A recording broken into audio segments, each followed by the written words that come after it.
Hi అండి. ఎలా ఉన్నారు? అందరూ బాగున్నారు కదా?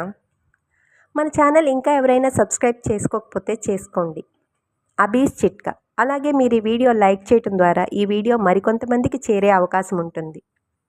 Please like, share and subscribe. Arthritis నొప్పులతో బాధపడే వారికి క్యాబేజీ ఆకులు ఒక మంచి మందులా పనిచేస్తాయి అని మీలో ఎంతమందికి తెలుసు? అవునండి, ఇది నిజమే.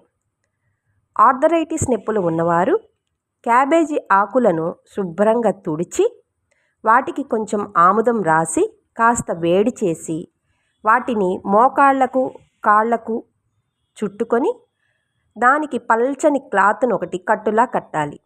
ఇలా రాత్రిపూట చేయటం వల్ల అన్ని రకాల కీళ్ల నొప్పులతో పాటు మోకాళ్ల నొప్పుల నుంచి మంచి ఉపశమనం లభిస్తుంది. అవసరమైన వారు ట్రై చేసి చూడండి.